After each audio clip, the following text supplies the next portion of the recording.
Interdit de quitter Dubaï depuis 2 ans, il lance un appel à l'aide pour pouvoir rentrer en France et retrouver sa famille. Parti travailler aux Émirats arabes unis en 2020, ce Français affirme avoir été victime d'une escroquerie de la part de son associé il y a 2 ans.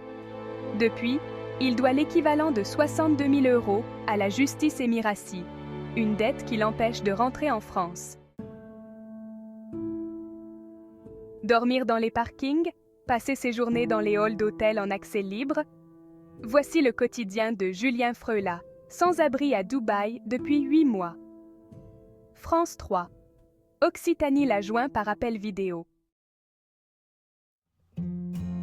Ce Parisien d'origine vivait dans le Languedoc depuis plusieurs années. D'abord dans le Gard, puis à Montpellier jusqu'en 2020, année où il décide de déménager aux Émirats arabes unis.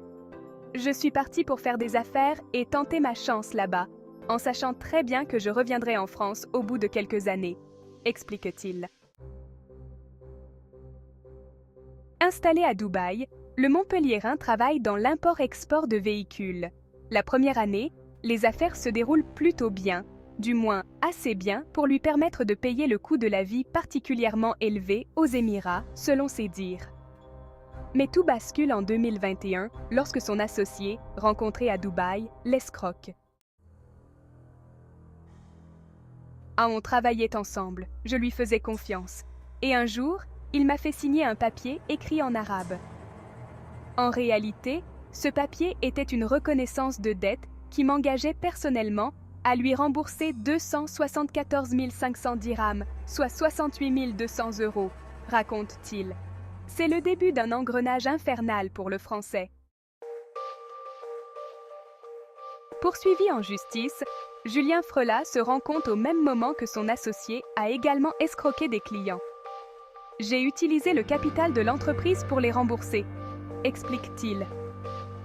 Mais la machine judiciaire est lancée contre lui et il est contraint de fermer sa société. Julien F. souhaite alors rentrer en France, mais son escroc l'a assigné en justice. « La dette que je devais à mon arnaqueur, c'est la justice qui me la réclame désormais », révèle l'expatrié. Le Français échappe à un mandat d'arrêt grâce à son avocat, qui lui évite la prison. L'affaire traîne jusqu'en 2023 et en novembre, le tribunal de Dubaï décide de maintenir l'interdiction de voyager et de quitter le territoire émirati jusqu'au paiement de la somme de 247 000 dirhams. France 3. Occitanie a pu vérifier ce jugement grâce à des documents qu'ils ont pu consulter. Ruiné et avec un titre de séjour expiré, il déclare « J'ai dépensé énormément d'argent dans les procédures. Aujourd'hui, je me retrouve avec 60 000 € à payer à la justice, alors que je n'ai plus d'argent et plus d'avocats. Je veux juste rentrer en France pour voir mes enfants. » Cela fait maintenant 8 mois qu'il dort dans des parkings et erre dans les halls d'hôtels pour trouver une connexion Internet et appeler ses proches, lui qui a 2 enfants restés en France avec son ex-femme. Julien dit vivre grâce à l'argent que lui envoient ses parents toutes les 2 semaines. « Je peux manger dans des restaurants indiens où la nourriture n'est pas très chère et parfois dormir à l'hôtel. Mais je n'ai absolument pas de quoi mettre de côté pour payer mon amende, » confie-t-il.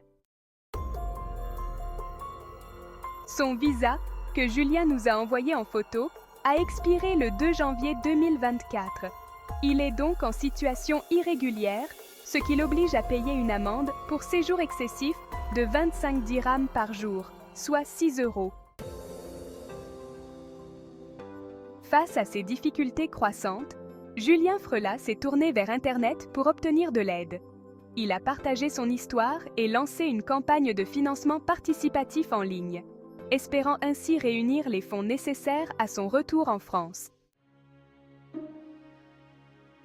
Julien s'est tourné vers le Consulat général de France à Dubaï, mais ce dernier n'a pas été en mesure de l'aider. Il a alors lancé un appel à l'aide sur son compte Facebook, sur lequel il a également créé une cagnotte pour récolter l'argent nécessaire à son rapatriement en France. Contacté par mail, le consulat général de France à Dubaï les a renvoyés vers le ministère des Affaires étrangères qui, pour l'instant, n'a pas encore donné suite à leur demande. Il a lancé un appel à l'aide sur son compte Facebook, où il a également créé une cagnotte pour récolter l'argent nécessaire à son rapatriement en France. Qu'avez-vous pensé de ce témoignage?